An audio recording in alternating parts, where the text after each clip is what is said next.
Ya, Bismillahirrahmanirrahim. Assalamualaikum warahmatullahi wabarakatuh. Selamat siang buat kita semua. Alhamdulillah pada hari ini kita lanjutkan pertemuan kita minggu lalu ya. Kemarin kita sudah mengantarkan Anda mengenai bagaimana yang mata kuliah ini mengenai epidemiologi bencana atau disaster epidemiologi dan emergency response ya. Dan tentunya kemarin kita sudah mengantarkan Anda sedikit mengenai bagaimana anatomi bencana dan tentu pendekatan prinsip epidemiologi yang kita jelaskan pada hari ini. Nah, pertama adalah yang nanti kita bahas pada hari ini adalah Anda diharapkan mampu bisa melakukan memahami bagaimana peran epidemiologi dalam bencana. Dan yang kedua adalah apa indikator kunci dalam disaster epidemiologi ini, atau epidemiologi bencana ini. Dan yang ketiga adalah tentu sangat-sangat mendasar ya, bagaimana cara menghitung ya, memahami perhitungan kuantitas matematis di dalam epidemiologi. Dan itu juga terkaitan dengan bencana nantinya. Nah sebenarnya tentu kita memahami epidemiologi bencana kan memang ya aplikasi di dalam epidemiologi yang sebenarnya dasar-dasar epidemiologi itu sudah kita kita pahami di dalam mata kuliah dasar sebelumnya atau mata kuliah ya epidemiologi secara umum. Tentu aplikasi ini bagaimana menerapkan di dalam konteks bencana maupun juga tanggap darurat ke depan.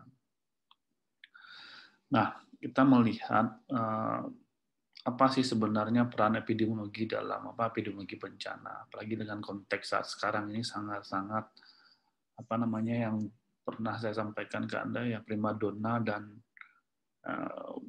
pemerintah atau negara ini sangat butuh sekali bagaimana peran epidemiologi di dalam disaster ini.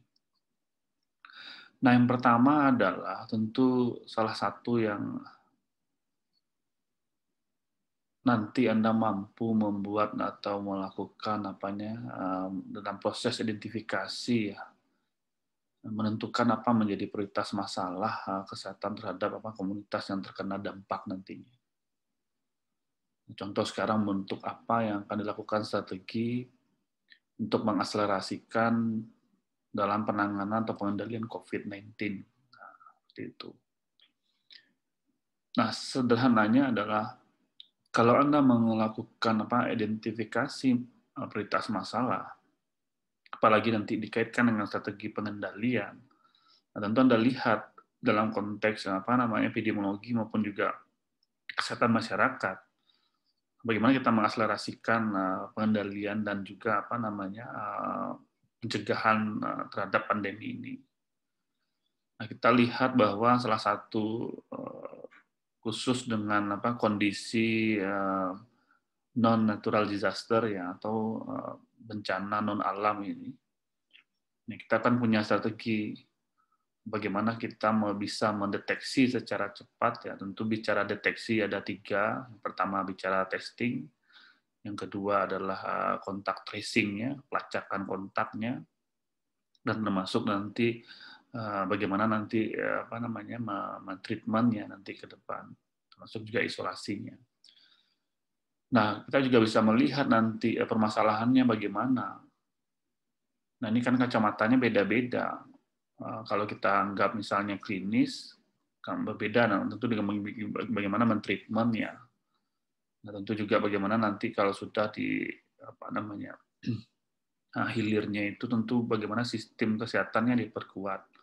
Nah, tentu kalau bicara di hulunya, ya tentu kita bagaimana merubah perilaku masyarakat ini untuk bisa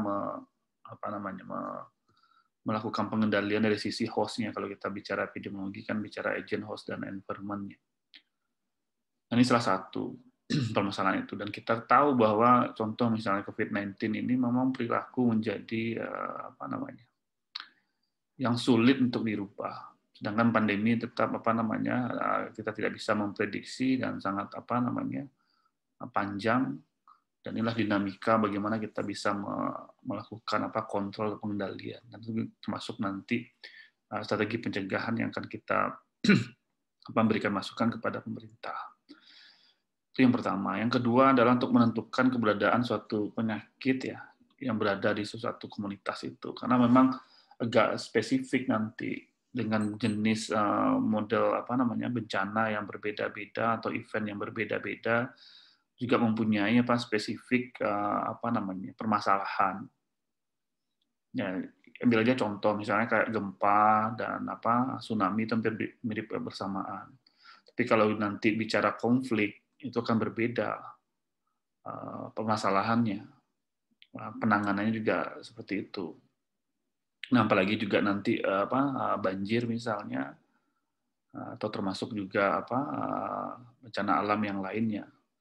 Nah, ini juga menarik yang perlu kita pahami. Epidemiologi mampu mengidentifikasi ini. Nah, tentu epidemiolog bisa memprediksi jenis-jenis penyakit atau permasalahan kesehatan dengan konteks event yang berbeda tadi. Contoh misalnya kayak gempa bumi itu lebih banyak nanti ya salah satunya kalau memang terjadi trauma setelah gempa itu dan itu menjadi kondisi misalnya nanti kalau memang penampungan yang tidak memadai atau kondisi nanti salah satu penyakit-penyakit yang berbasis lingkungan juga menjadi prioritas, termasuk juga gizi. Kenapa biasanya kalau di gempa kan supply logistik bisa terhambat, orang juga tetap makan setiap harinya, dan ini juga menjadi tantangan dan juga menjadi ancaman. Nah, nanti klasifikasi itu Anda bisa memahami nanti dalam konteks jenis event-event yang berbeda, termasuk yang kemarin di slide yang sebelumnya saya sampaikan sudah ada metrik ya, bagaimana besarnya dan kemungkinan seperti apa keparahannya seperti itu, dan apa menjadi isu-isu masing-masing itu. Nah, terus selanjutnya adalah yang ketiga adalah, nah ini yang menjadi unik dari epidemiolog. Kalau kita dalam konteks bencana, Anda bisa mampu menentukan apa menyebabkan suatu penyakit itu dan apa faktor risikonya. Dan tentu ini nanti akan berkaitan dengan yang nanti ke atasnya ini, bagaimana prioritas masalah itu dan bagaimana strategi pengendaliannya. Nah, coba Anda lihat. Ambil aja exercise-nya sekarang COVID. Kita tahu COVID, dan tentu kita pelajari menyebabkan COVID adalah SARS-CoV-2. Nah, bagaimana model jalur pemajanannya? Apa yang menyebabkannya? Nah, virus ini virus apa? Apakah virus atau yang lain? Dan tentu bagaimana jalur pemajanan menjadi penting. Kita mengidentifikasi. Nah, ketika kita memahami jalur pemajanan dan faktor risiko, memilah faktor risikonya, tentu ada pengendalian yang kita bisa fokuskan nanti ke depan. Nah, salah satu itu adalah ya kita melihat kalau memang jalurnya droplet ya, dan ya kemungkinan bisa saja airborne transmission kalau ke depannya. Nah, tentu salah satu strateginya adalah kita menentukan yang bisa melalui ya yang sekarang kita jadi jargon ya 3M itu, menggunakan masker, menjaga jarak, dan termasuk juga mencuci tangan itu. Nah, kalau dalam konteks strateginya ya kita harus memahami juga kalau lihat karakteristiknya, ternyata yang banyak berisiko tinggi untuk kematian adalah orang-orang yang punya komorbid dan umurnya mungkin di atas 50 tahun gitu. Mungkin meskipun juga ada beberapa yang meninggal umur yang ya dewasa muda istilahnya. Nah, klasifikasi ini biasanya ini saya katakan kalau nanti Anda seorang manajer atau mengelola program, Anda harus bisa menganalisis ini up to date gitu. Ini contoh pengalaman saya ya waktu dulu di COVID di awal-awal. Yang banyak terinfeksi itu malah yang anak muda gitu loh. Tapi itu di awal-awal sebelum masih masa-masa PSBB itu. Nah, ketika sudah sampai satu tahun ini menarik juga di distribusi orang yang berisiko itu. Nah, tentu kita akan juga melihat mana yang lebih rentan dia terinfeksi dan mana yang lebih rentan dia mengalami kematian seperti itu. Kan kita prinsipnya jelas yang dua ya kemarin ya, morbiditas dan mortalitas. Jadi angka kesakitan dan kematian itu menjadi salah satu fondasi kita menganalisis nanti. Nah, ketika nanti Anda ditanya oleh program, sebenarnya COVID di Sumbar ini yang paling banyak umur berapa sih gitu? Yang mati yang umur yang berapa paling banyak? Yang terinfeksi yang mana yang paling banyak? Nah, kalau kita pilih mana yang paling banyak yang terinfeksi dengan kategori umur mana yang banyak terinfeksi dengan yang mati gitu. Itu menarik juga itu. Apakah sama yang terinfeksi kelompok yang sama yang banyak dan juga yang mati juga kelompok yang sama gitu. Nah, tahu nggak apa pertanyaan kita di situ itu udah mulai sifatnya analitik. Karena kita ingin melihat karena memang jalur pemajanannya bagaimana perilaku orang yang banyak terinfeksi dengan orang yang mati. Ya kan? Karena ingat nggak, strategi mungkin pemerintah mengatakan, oh ya kafe perlu ditutup, perlu dibatasi. Nah itu bukan tidak ada dasarnya, karena memang penularan banyak terjadi pada anak muda. Meskipun yang mati bukan banyak yang muda, tapi kan nanti bisa kematian bisa diperoleh terjadi transmisi lokal misalnya di rumah. Ada yang menarik ya, salah satu kasus yang saya dalami termasuk juga yang saya wawancara juga secara langsung. Jadi memang COVID ini dibawa oleh anaknya ke rumah. Karena anaknya ini sering keluar malam. Dan ketika waktu di swab bersamaan itu memang anaknya yang dulu yang positif, baru orang tuanya. Termasuk adiknya juga kena akhirnya. Dan bapaknya adalah yang stroke ya, artinya komorbid dan dia hipertensi juga. Nah, yang menarik adalah karena kita cepat tahu dan menyampaikan, padahal dia tinggal serumah. Alhamdulillah yang bapaknya yang stroke ini negatif hasilnya. Karena dia menggunakan masker di dalam rumah, memahami protokol kesehatan dan kebetulan bapaknya stroke ini kan dia di ruangan di kamarnya sendiri. Bayangkan kalau kita dinamika itu kita jelaskan secara ilmiah, itu menarik sekali gitu. Bayangkan kalau tidak cepat dan kita tidak mengisolasi dengan benar di dalam rumah, penularan itu kan terjadi. Dan bayangkan yang orang yang berisiko kematian adalah orang tua laki-lakinya tadi yang stroke itu. Nah, itu kan menjadi tantangan ke depan dan bisa menjadi kematian. Kalau salah satu kita melihat penyebab dan bagaimana faktor risiko itu kita dalami. Nah, Anda mampu untuk bisa berperan dalam hal itu. Nah, tentu epidemiolog kekuatannya adalah data dan informasi tadi. Nah, bagaimana kita menggali dan mempelajari runutannya. Jadi ilmu investigasi itu memang penting sekali. Dan ini tidak banyak yang diperoleh selain epidemiolog. Nah, salah satu kegagalan di kemarin saya baru rapat umum ya bersama tim PAI pusat ya, Perhimpunan Ahli Epidemiologi. Jadi kelemahan kita memang tidak ada yang sebenarnya di lapangan di Puskesmas itu orang-orang yang benar-benar epidemiolog yang mampu melakukan kontak tracing yang benar gitu. Atau menginvestigasi. Nah, selama ini kan buat tenaga itu kan sering pindah-pindah ya, apalagi ke depan kalau memang fungsional untuk epidemiolog ini benar-benar dijalankan, nanti kan bisa fokus nanti terjadi pandemi atau penyakit-penyakit yang sifatnya outbreak, yang sifatnya lokal, yang KLB itu juga bisa kita tangani dengan benar. Nah, selain tadi mengidentifikasi dan tentu Anda juga mampu menentukan prioritas intervensi dan strateginya seperti apa yang kita lakukan. Nah, intervensi ini kan macam-macam, biasanya ada 3 ya kalau dalam kondisi pandemi. Intervensi dari sisi kebijakan juga bisa, dari sisi nanti epidemiologi, dan termasuk juga intervensi yang dilakukan dari sisi sistem kesehatan yang kita bisa lakukan. Nah, biasanya memang tergantung dari wilayahnya masing-masing. Nah, karena memang kalau intervensinya adalah kebijakan pemerintah, ya tentu banyak konsekuensi yang harus disesuaikan. Ya, contoh ya kayak PSBB itu tidak mudah untuk mengambil keputusan itu karena memang banyak konsekuensi yang harus diperoleh. Nah, yang selanjutnya adalah tentu salah satu nanti di sisi ya ketika event terjadi itu juga kita juga bisa menentukan severitas ya kerusakannya, berapa besarnya dan bagaimana kapasitas infrastruktur dari area bencana itu.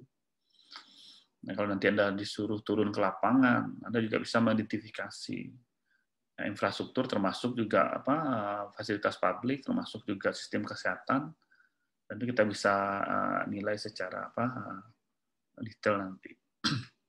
Nah, yang selanjutnya Anda mampu memonitor kecenderungan atau tren dengan kondisi kesehatan baik yang sebelumnya dan terjadi ketika bencana terjadi dan pascanya. Jadi yang paling berat itu adalah memang data yang sebelum event itu terjadi itu kita tidak memperoleh atau tidak mempunyai gitu. Nah, sulit membandingkan apakah ini berkaitan dampak langsung terhadap bencana itu atau memang ini sebenarnya sudah existing gitu loh. Contoh kayak di Aceh ya dulu ketika pasca tsunami yang pernah saya ceritakan malaria banyak kasusnya. Nah, pertanyaannya adalah apakah sebelum tsunami itu malaria juga outbreak di sana gitu. Masuk juga di Laut Sumawe ya, kita bisa juga lihat. Nah, ternyata memang untuk membuat kesimpulan seperti itu ya butuh investigasi juga. Nah, karena juga ada apakah struktur tanahnya yang berubah, ada senyawa-senyawa yang ada juga termasuk juga senyawa aromatik ya yang termasuk amonia dan itu menjadi salah satu perhatian pemerintah dan termasuk juga tim waktu itu. Nah, ini perlu yang paling banyak terjadi adalah data itu tidak ada.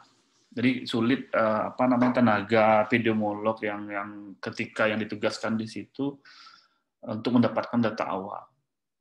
Nah, mudah-mudahan salah satu nanti kita bisa ceritakan ya teknologi informasi dalam hal ini itu menjadi kunci untuk kita bisa mendapat atau memperoleh data sebelumnya. Dan tentu yang terakhir adalah Anda mampu melakukan evaluasi terhadap dampak dan juga pengaruh dari program kesehatan yang telah dibuat. Nah, di dalam epidemiologi dalam bencana ini, nah ini yang sebenarnya mungkin kalau nanti Anda di lapangan, Anda bisa melakukan yang namanya rapid need assessment, bagaimana menilai secara cepat kebutuhan yang akan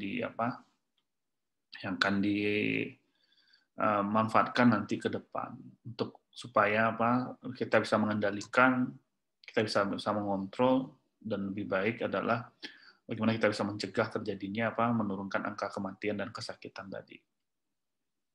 Nah, yang kedua adalah rapid need ini juga ada satu session yang kompleks juga kita bagaimana menilai sampai juga membuat reportingnya, laporannya.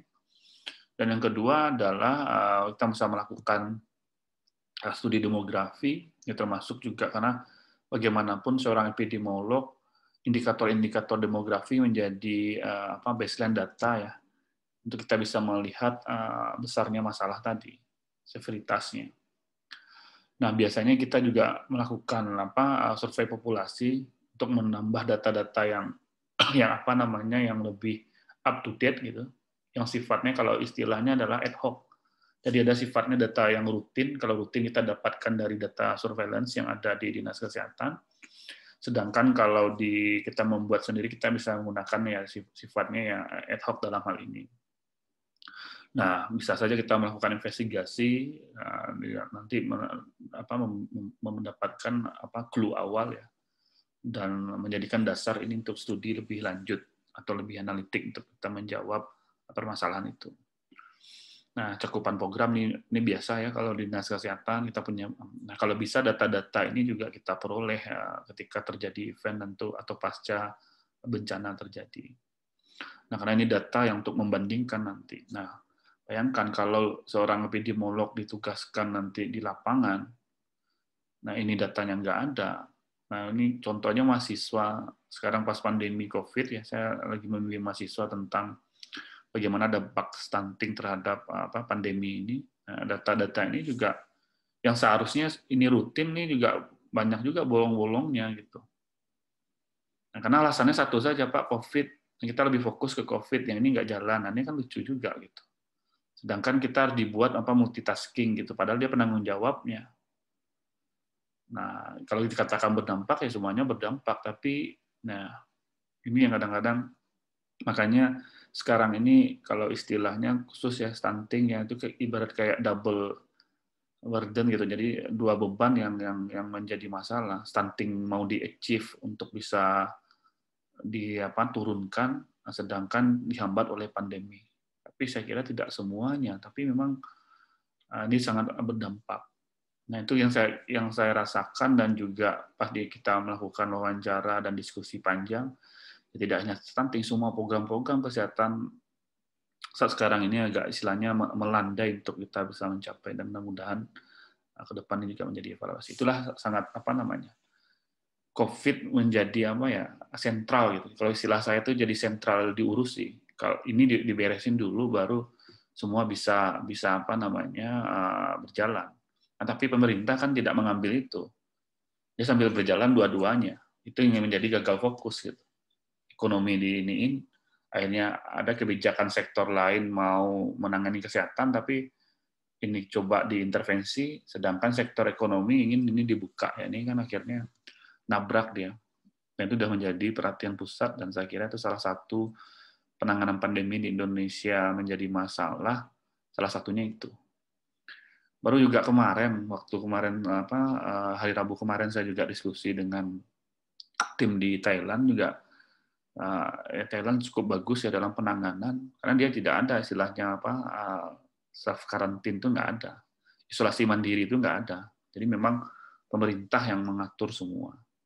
Nah, kita kan terkait dana dan segala macam itu menjadi perhatian. Jadi memang di contoh kayak di Hatnya itu di Haja ya, itu orang tidak sudah bisa beraktivitas seperti biasa gitu, dengan kontrol dengan yang baik oleh pemerintah. Termasuk juga kuliah juga sudah mulai. Nah, terus kalau kita lihat dampak Kesmasnya di dalam kondisi bencana, tadi kita bicara peran ya, karena memang nanti berkaitan dengan ya untuk kondisi kita sebagai public health. Nah, ini kelompok-kelompoknya, kalau Anda bisa memahami nanti. Pertama adalah bicara lingkungan dan populasi. Karena lingkungan menjadi salah satu determinan kunci merubah kondisi, dan malah nanti akan berdampak buruk terhadap potensi wabah berikutnya gitu. Contoh misalnya, eventnya banjir. Banjir sudah berkonsekuensi terhadap angka kematian misalnya. Nah, kalau kita tidak tangani korban banjir ini, rumahnya kita tidak siapkan, akhirnya yang berpotensi nanti wabah berikutnya. Penyakit kulit, diare, ya kan? Dan ada konsekuensi yang lainnya. Akhirnya ini akan memperburuk gitu. Jadi bencana mungkin memperburuk bahaya lingkungan, dan bahaya lingkungan ini akan berpotensi wabah yang seharusnya tidak terjadi gitu. Nah, sama yang tadi kan seharusnya ya kayak dulu difteri dan juga kayak lebih cikungunya ya kalau kita pernah dengar dulu. Ini juga simptomnya mirip-mirip. Anda hati-hati juga pernah Kasubag FKM yang sudah almarhumah ya. Awalnya didiagnosis DBD habis cikungunya, tapi ujung-ujungnya nanti adalah kanker darah. Nah, itu juga ya, simptomnya hampir mirip gitu. Apalagi sekarang kemarin malam juga saya diwawancara oleh wartawan antara mengenai Nipah virus ini. Yang baru booming juga. Ini bagaimana Pak Dev ininya? Padahal kalau Nipah virus itu sudah lama, tahun 99 sudah dipublikasi gitu. Jadi memang virus itu mirip nih RNA virus juga, dan reservoirnya juga binatang juga, sama kelelawar juga, sama dengan coronavirus. Dan itu memang dilaporkan pertama di Malaysia. Makanya orang karena Malaysia ini menjadi ancaman bagi Indonesia. Tapi selama ini yang baru yang dari hasil yang kita review itu memang penularan dari binatang ke manusia gitu. Penularan dari manusia ke manusia ini baru dilaporkan di India dan di Filipina. Nah, ini juga menjadi menakutkan karena memang tidak hanya gangguan pernafasan. Nipah virus ini juga neurologis dia. Dia bisa radang otak juga. Nah, ini kan kalau nggak cepat kemampuan diagnosis, yang tadi saya katakan, orang bisa saja DBD, bisa chikungunya, habis itu kanker darah kan, kalau diagnosisnya nggak peka ya nggak sulit nanti. Nah, ini salah satu yang masukan nanti memang harus, ya tentu kalau alatnya kan kita gunakan PCR pun juga tentu reagennya juga harus spesifik untuk mendeteksi virusnya. Kalau pemerintah nggak membeli itu juga, jangan-jangan ada yang meninggal muda, yang selama ini yang komorbid, nanti banyak yang meninggal tanpa komorbid, ya bisa juga dicurigai ini Pak virus gitu loh. Karena tidak terdeteksi tadi, karena reagennya yang deteksi adalah SARS-CoV-2. Sedangkan NIV ini, Nipah virus ini berbeda nanti ke depan. Meskipun ini sama bagaimana kita mendeteksi, ini kan di sisi klinis itu harus dipahami. Secara epidemiologi ini juga punya potensi ke depan.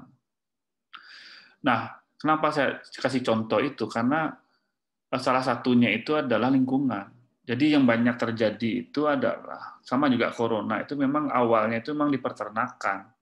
Orang yang kontak, kalau istilah dalam bahasa epidemiologi, zoonosis, penyakit zoonosis gitu. Nah, jadi makanya istilahnya sekarang One Health gitu. Kalau Anda tahu yang terkenal sekarang menjadi ketua tim Satgas juru bicara itu kan Pak Prof Wiku ya. Prof Wiku itu waktu di UI itu kan juga dosen saya. Dia itu memang yang di Indonesia yang menangani yang mengembangkan tentang One Health itu. Ada nama Indohun itu. One Health itu adalah jadi penanganan penyakit berbasis zoonosis yang binatang itu tidak bisa hanya bicara public health saja. Termasuk juga veterinary gitu. Veterinary di sini ya tentu juga kedokteran hewan. Nah, dia makanya jadi One Health. Jadi One Health itu ya satu kesehatan yang jadi satu. Jadi memang dinamikanya terkaitan dengan lingkungan juga. Nanti coba Anda baca itu di WHO, Anda googling lah, apa itu One Health. Itu juga ke depan juga dikembangkan. Jadi kayak kombinasi antara lingkungan, epidemiologi, veterinary gitu. Nah, kita juga harus memahami dinamika itu ke depan. Nah, karena semuanya bahaya, penyakit menular dengan tidak menular sama-sama bahayanya. Bisa cepat, bisa lambat gitu. Nah, yang kedua adalah tidak kalah penting isu nanti yang kita harus tangani, apakah kita sebagai di NGO, apakah di program, adalah bicara psikologi dan perilaku sosial. Nah, ini banyak ya bagaimana menyebabkan orang kepanikan secara menyeluruh, trauma yang dalam. Nah, biasanya kalau dalam penanganan, orang-orang yang melakukan trauma healing ini orang-orang keperawatan. Itu yang biasanya jadi garda terdepan, termasuk di UNAN sendiri. Nah, saya juga tidak ada juga orang-orang kesmas yang mendalami perilaku sosial terhadap bencana ini. Nah, apalagi contoh gempa kemarin Mamuju yang ini yang malah yang jalan memang rata-rata perawat gitu. Seharusnya kita juga bisa di Kesmas.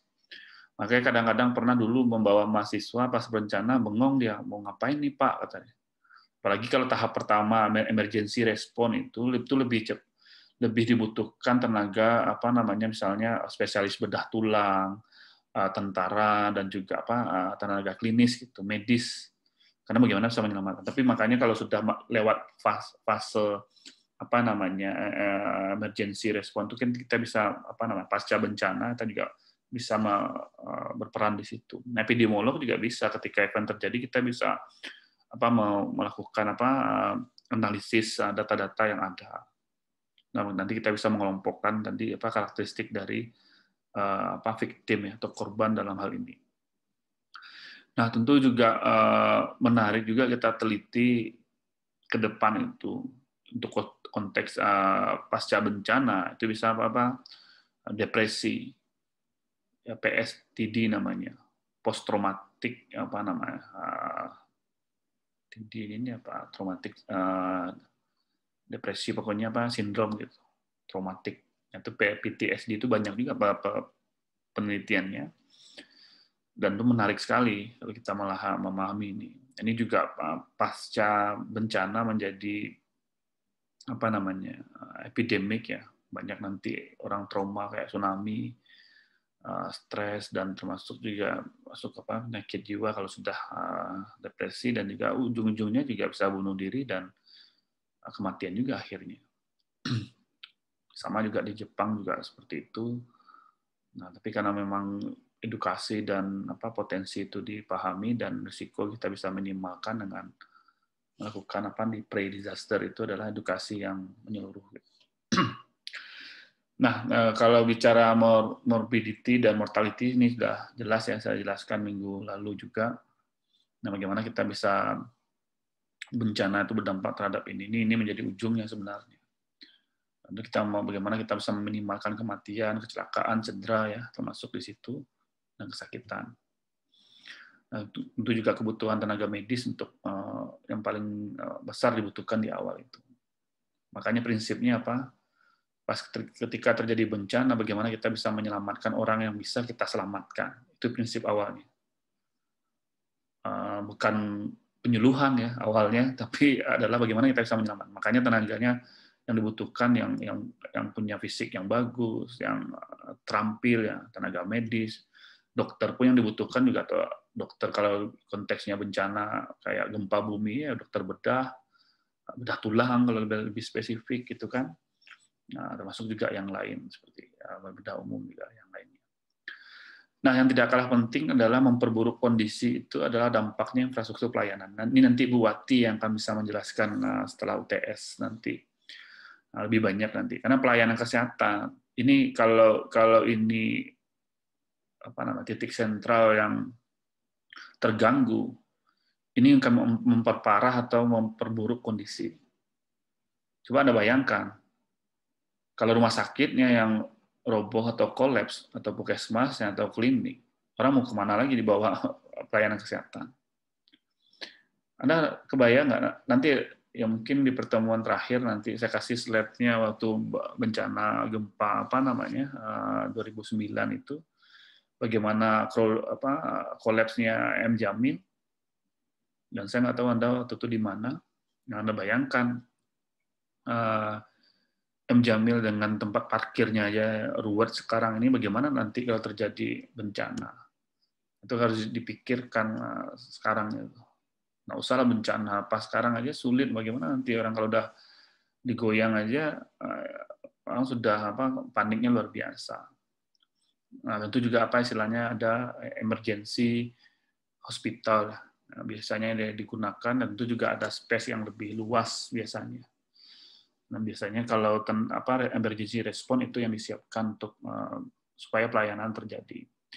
Dan dari beberapa review yang saya lakukan di jurnal internasional ya mengenai infrastruktur ini, dan jadi memang faktanya adalah salah satu yang mengganggu memang health provider-nya, istilahnya Pak health provider, atau dalam hal ini adalah tenaga kesehatan banyak tidak tersedia ketika terjadi bencana. Dan umumnya adalah dia menyelamatkan dirinya sendiri dulu, keluarganya gitu. Nah, bayangkan siapa yang meskipun Anda misalnya perawat, dokter, ketika bencana, apakah Anda menolong orang dulu atau Anda mencari anak Anda dulu, mencari orang tua Anda dulu? Dan itu dalam hasil review saya itu menjadi statementnya. dari beberapa jurnal, salah satu kelemahan itu tenaga kesehatan tidak tersedia ketika event terjadi.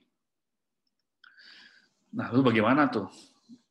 Artinya integritas dan sosial dan memang tanggung jawab. Saya pernah lucu juga di Padang. Tadi dulu waktu, kalau Anda ingat ya tahun 2007, sebelum gempa 2009 itu kan sempat digoyang juga itu. Ini kalau ingat 2007, saya belum berangkat ke Thailand. Dan saya masih kuliah kalau nggak salah, dan saya waktu itu berada di Padang. Nah, 2007 kan isu tsunami gempa di Padang itu hanya isu saja, nggak terjadi gempa, nggak terjadi apa-apa, hanya isu saja. Dan ingat tsunami di Aceh kan 2004 ya, jadi orang Padang ini trauma dia gitu, dan orang kan berbondong-bondong ke daerah yang tinggi waktu itu. Nah kebetulan rumah saya kan di daerah Kuranji ini kan memang di rumah orang tua kan di tepi jalan. Cuma Anda bayangkan orang berbondong-bondong ke arah Gunung Sari sana ke Belimbing itu mencari yang tinggi. Karena cuma isunya saja gitu. Air udah sampai di Purus, padahal nggak ada. Bayangkan karena traumanya 2004 itu. Nah, yang menjadi menarik adalah yang tadi saya katakan, kita kan bercerita health provider ini. Jadi waktu itu saya dengar radio. Ada bagus juga waktu itu pas Pak Fauzi Bahar waktu itu, dia kan langsung tampil di radio gitu, meyakinkan bahwa saya ini lagi online di Sudirman di RRI, nggak ada itu yang namanya air gitu. Kalau memang terjadi tsunami, saya yang meninggal duluan dibandingkan Bapak Ibu yang ada artinya setelah Jalan Sudirman lah seperti itu.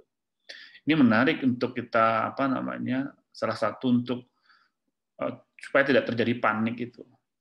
Tapi ada juga yang lucu terjadi pas 2009 gempa waktu itu, setelah itu kan ada gempa-gempa kecil. Nah, yang menarik adalah waktu itu diwawancara di radio bahwa ada saat korlaknya gitu, yang menjadi penanggung jawab itu. Apa sih yang menjadi lucunya gini?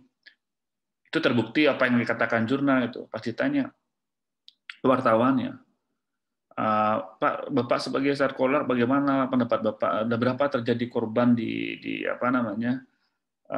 gempa susulan ini gitu? Si Sat Kolak ini menjawab, Dek, mohon maaf, saya juga lagi jalan ke Agam gitu.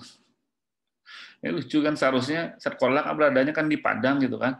Yang memonitor itu dia malah pulang kampung dia ke Agam untuk melihat keluarga. Itu secara analisis itu sangat salah menjawab itu. Ya, berbeda kalau memang dia kebetulan berada di Agam gitu. Tapi saya lagi perjalanan dari Padang ke Agam kan, lucu juga saya mendengar ini, yang seharusnya dia karena kunci kalau bencana itu kan koordinasi dan komunikasi. Dia memang harus standby dia. Tapi kan kadang-kadang kan sulit juga kita memahami karena memang bisa jadi juga berdampak juga ke yang lain. Ini contoh ya yang perlu kita. Nah, saya sempat waktu membuat disertasi itu menilai itu. Menanyakan staf Puskesmas dan juga rumah sakit, Anda berada di mana waktu kejadian itu. Malah yang paling sulit saya mendapatkan data adalah karena saya memfollow up, karena melihat dampak kesehatan reproduksi itu, saya menilai berapa yang hamil, ibu yang hamil di Kota Padang pas kejadian bencana 2009 itu. Nah, saya ingin membuat studi kohort untuk memfollow up bagaimana dia menanti delivery melahirkan gitu. Nah, karena banyak juga dampak itu yang lahirnya prematur dan lain-lain. Nah, termasuk saya juga menanyakan bagaimana perubahan switching kontrasepsi. Jadi saya menarik juga menilai penggunaan kontrasepsi sebelum bencana dan sesudah. Orang banyak menggunakan emergency kontrasepsi setelah bencana. Karena apa? Pertama, diakses dia mendapatkan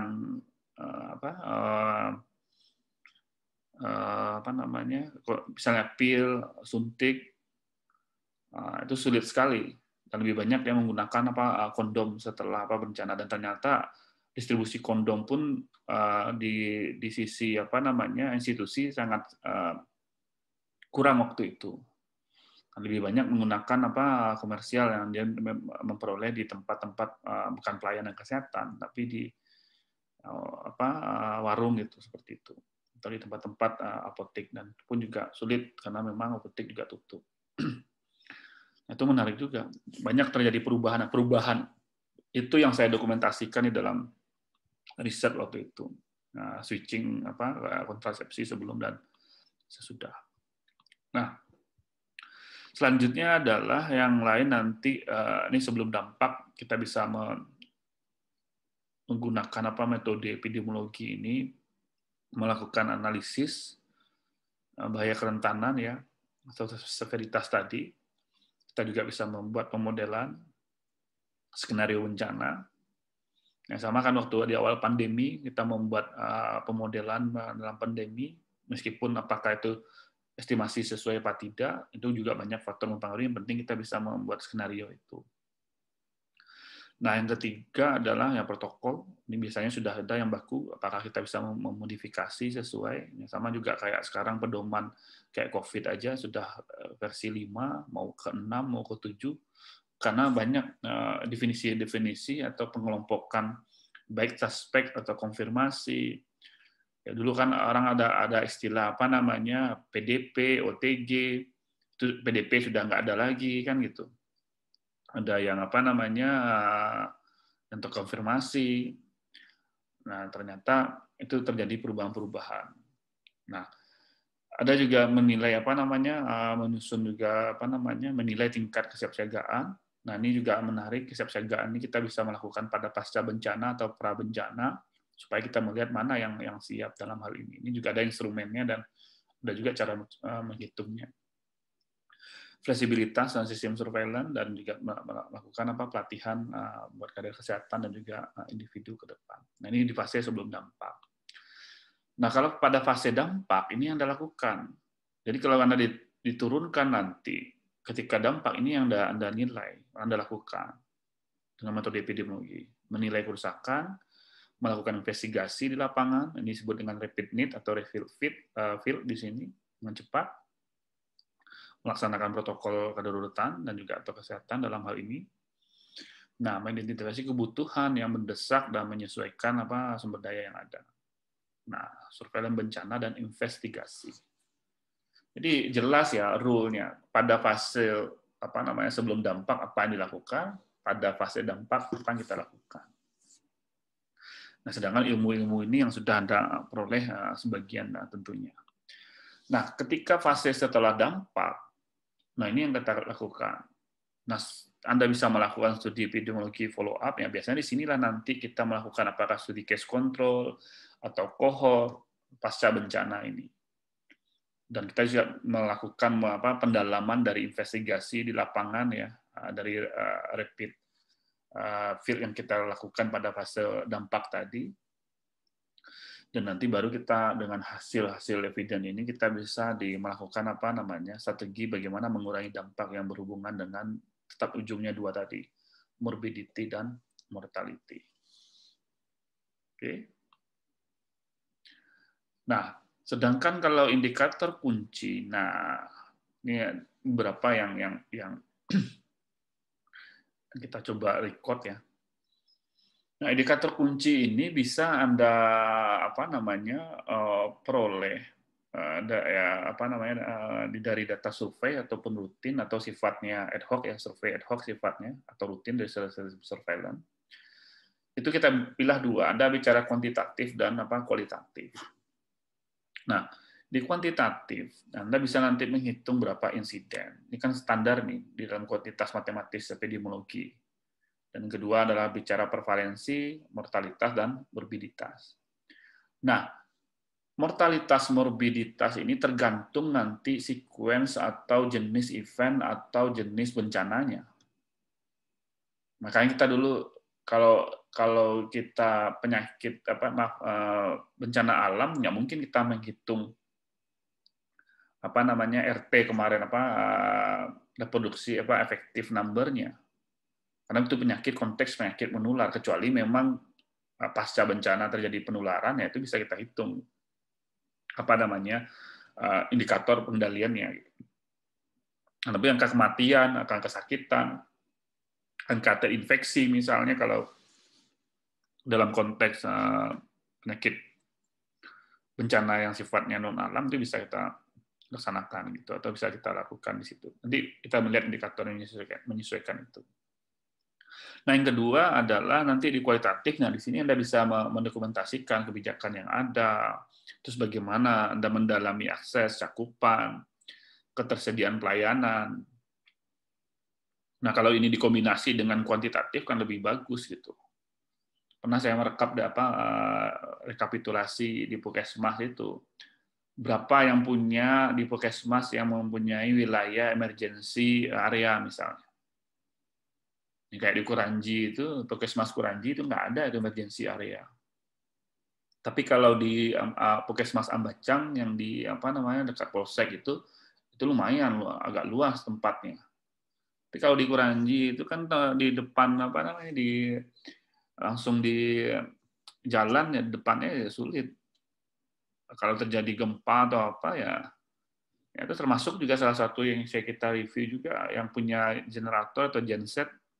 Kalau terjadi mati lampu, bagaimana akses bisa? Itu juga perlu kita evaluasi juga. Itu termasuk juga ketersediaan SDM yang di situ. Bagaimana akses pelayanan sulit dijangkau. Nah, ini perlu kita bisa menilai ini secara kualitatif dan juga bisa kita kombinasikan dengan kuantitatif nantinya. Oke, nah terakhir adalah, ini kita pernah menjelaskan ke Anda. Nanti di dalam cara kita menghitung secara kuantitatif, tentu ini yang perlu dasar Anda kuasai. Dan saya tidak mengulang yang ini, yang kita juga pernah jelaskan juga. Tipe kuantitas matematis di dalam epidemiologi itu kan sebenarnya 4 ini. Enumerator ya, hitungan ya, bentuknya, dan ini rasio, proporsi, dan rate. Nah, ini nanti yang secara mendasar, ini dasarnya yang nanti bisa kita implementasikan di dalam kondisi bencana dalam menghitung secara kuantitatif. Nah, saya kasih contoh saja seperti ini dalam konteks bencana. Ini paling sederhana kita memberikan contoh kuantifikasi ya. Meskipun juga kita juga kemarin di investigasi wabah kan ada cara menghitung kalkulasi di dalam nilai RT dan lain-lain, nanti kita bisa coba simulasikan juga. Nah, ini contoh misalnya yang sederhana kita menghitung. Karena kan agak berbeda kalau kita menghitung kalau misalnya di kondisi bencana ya bisa saja di penampungan gitu kan, tempat camp A, camp B gitu kan, atau tempat daerah A, daerah B gitu. Nah, di sini terjadi misalnya 21 kematian di camp A dan 15 kematian di camp B misalnya di penampungan. Nah, ini juga tergantung nanti kita lihat berapa yang periode waktunya, kita akan melihat itu, dan berapa jumlah populasi yang berisiko. Karena kalau kita menghitung itu, Anda ingat population at risk namanya. Population at risk itu kita harus memahami di situ siapa yang berisiko di situ. Dan tergantung kematian terhadap apa yang akan kita nilai gitu. Nah, itu berbeda. Nah, ini anggaplah misalnya di populasi A ada 50.000 orang dan di populasi B ada 50.000 ini 5.000 orang. Nah, pertama bagaimana kita hitunglah mortality rate-nya, angka kematian kasarnya dalam hal ini A dan B. Kita tinggal menghitung ya, misalnya dalam laju 10 per 10.000 orang kita kalikan dan kita bagi dengan jumlah populasi dan kita kalikan rentang waktunya 7 hari. Nah, ini kita dapatkan 0,6 kematian per 10.000 per hari. Nah, tentu kita bintang di sini dengan indikasi kondisi yang stabil, artinya jumlah populasi di situ dan tidak berubah seperti itu. Dan kita anggap kondisinya, makanya kadang-kadang kita menghitung misalnya jumlah penduduk itu bagaimana kita, apakah di akhir bulan Desember atau di jumlah penduduk di Agustus misalnya di pertengahan tahun atau memang di awal tahun gitu. Itu juga kita bisa melihat rata-rata dari pertumbuhan. Makanya kita harus belajar juga konteks demografi itu kita bisa memastikan berapa rata-rata penduduk pada tahun itu. Anggaplah misalnya di Kota Padang atau di kecamatan itu atau memang di kelurahan. Itu kita bisa hitung. Nah, sedangkan nanti di B juga sama, kita menghitung 15 kematian tadi, nah dibagi jumlah penduduknya 5.000, dan inilah kita menentukan 4,3 kematian per 10.000 per hari. Nah, yang kadang-kadang, ini saya katakan kadang, ini kalau Anda epidemiologi ya, orang kan pernah nggak tahu berapa positif rate COVID sekarang, 7,5%, oh di atas 5%. Nah, Anda seharusnya epidemiologi tahu kalau bicara rate, dia ini kan laju. Rate ini kalau laju, dia harus menggunakan yang namanya konstanta. Jadi per 10.000, per 1.000, per 10, per 100.000 itu namanya konstanta lajunya. Paham ya? Nah, kadang-kadang orang kalau ingin mengatakan berapa sih kematiannya, rate-nya misalnya, berapa case fatality rate-nya, ya seharusnya harus jelas juga konstantanya gitu loh. Tidak bisa kita mengatakan bentuknya proporsi, berarti itu kan positif proportion gitu, bukan positif rate gitu loh. Paham nggak? Nah, saya sering sampaikan juga ke wartawan, kadang-kadang orang positif rate berapa? Ya artinya kalau dia mengatakan positif rate kan sebenarnya yang benar itu dia mengatakan 7,6% misalnya, anggaplah dikatakan positif rate-nya adalah 7,5 misalnya, 7,5%. Sebenarnya tahu nggak 7,5% itu? Sebenarnya itu kan positif proportion. Artinya 7,5% itu adalah dari jumlah orang yang diperiksa, yang diperiksa dengan orang yang meninggal gitu loh. Jadi berapa proporsi jumlah orang meninggal dengan jumlah orang yang dibagi dengan jumlah orang diperiksa? Itu disebut dengan positive proportion gitu. Nah, bayangkan kadang-kadang tim Satgas ini salah juga. Karena memang itu tadi saya katakan epidemiolognya tidak saya nggak tahu di Satgasnya ada nggak tim epidemiolognya. Jadi contoh gini, yang lucunya adalah yang jumlah individu yang kalau kita konteksnya misalnya ke positif tadi ya, positif proportion. Jumlah individu yang diperiksa dalam hal ini. Nah, yang jadi kadang-kadang menjadi salah adalah yang diperiksa ini individunya double gitu. Ada yang 3 kali, yang 2 kali diperiksa. Itu juga bias itu. Nah, seharusnya individu jangan jumlah individu yang diperiksa gitu. Karena juga individu ini kan ada yang double yang diperiksa gitu. Nah, kalau dia mau menjadikan positif rate, seharusnya dia menggunakan konstantanya. 7,5 itu terinfeksi, anggaplah kan positif itu yang terinfeksi gitu, bukan yang mati gitu kan, ya kan? Yang terinfeksi dari berapa per populasinya gitu loh, dan dalam rentang waktunya kapan. Nah, seharusnya kalau bilang angka positif rate-nya adalah 0,6. Berarti kan nggak kematian kan, terinfeksi. Kalau positif kan terkonfirmasi positif. Terinfeksi atau terkonfirmasi positif per 10.000 per berapa? Per 2 minggu, per bulan? Ya enggak? Nah, itu disebut dengan pertumbuhan atau laju.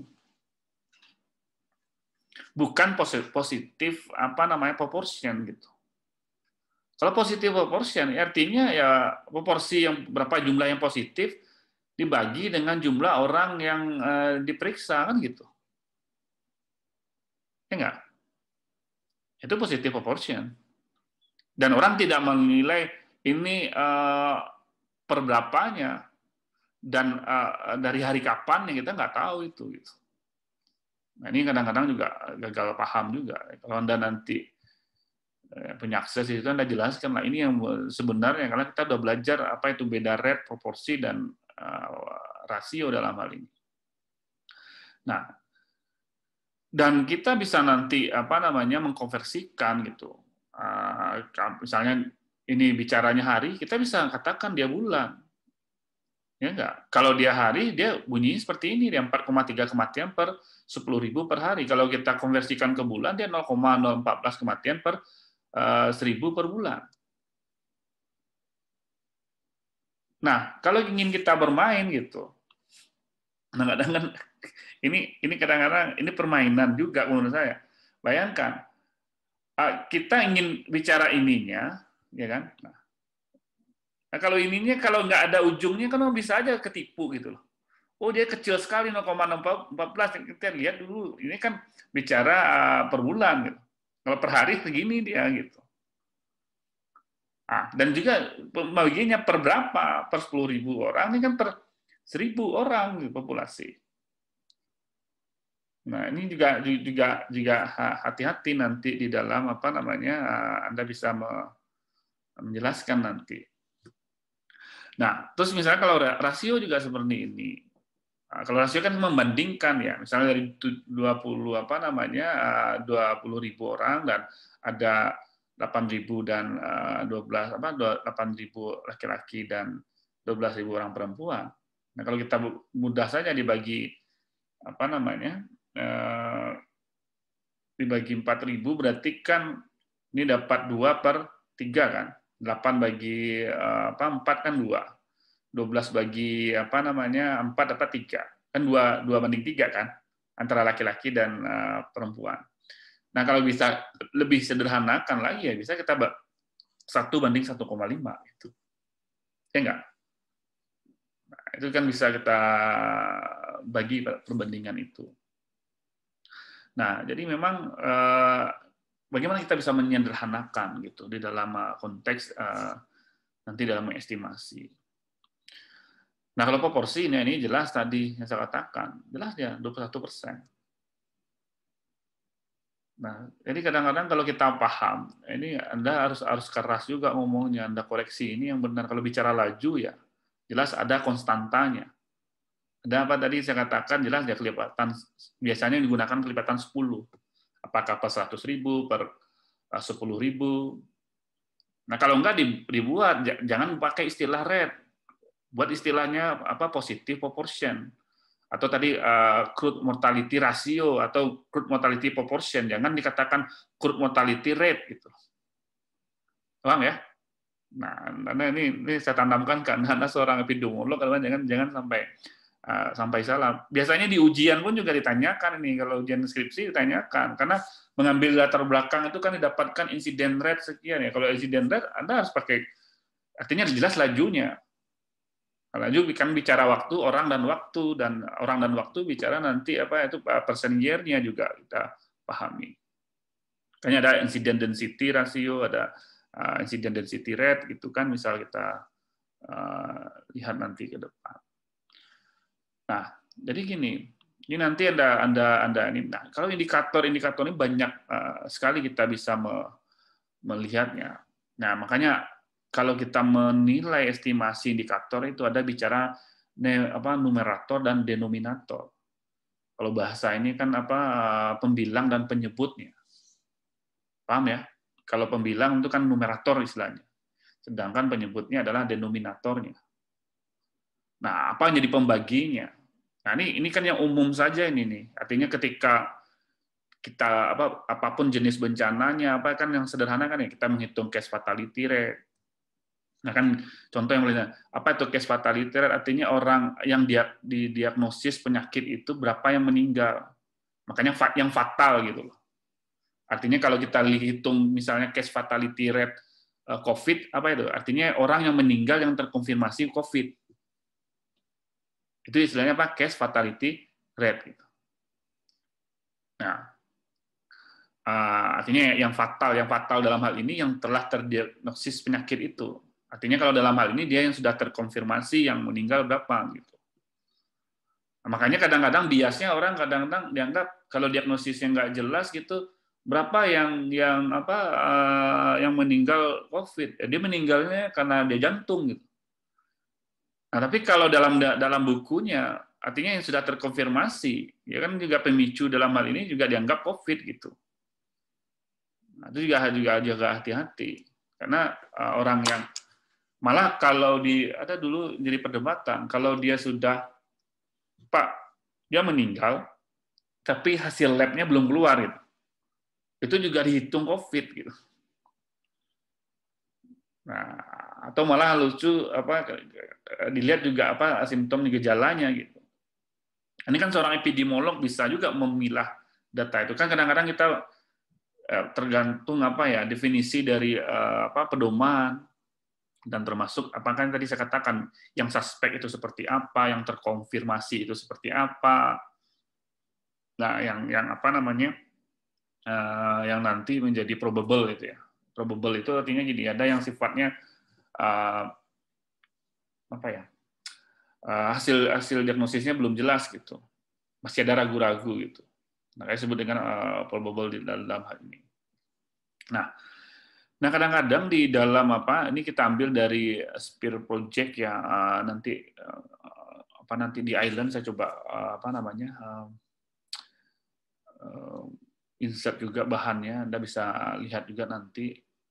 Di sini juga banyak standar-standar di dalam kita menghitung, salah satunya itu ya angka kematian bayi dan termasuk angka kesakitan dan rate-nya, lajunya. Nah, ini jelas ini kan in 1 year gitu kan. Nah, kadang-kadang kita kan nggak tahu nih, misalnya maternal mortality rate. Nah, ini seperti apa? Itu artinya yang meninggal dalam hal ini total berapa jumlah denominator, berapa jumlah umur wanita umur 15 sampai 49 tahun gitu. Nah, ini contoh yang agak kadang-kadang lebih spesifik. Apa itu total fertility rate misalnya. Nah, ini kan jumlah kelahiran di dalam dalam 1 tahun dan dibagi jumlah umur antara 15 sampai 14 tahun. Dikatakan di sini at midpoint of time. Bayangkan itu kan mungkin di pertengahan tahun kita dapatkan midpoint itu dalam hal ini, jeda waktunya. Nah, yang kadang-kadang seperti ini kita kan tidak hafal secara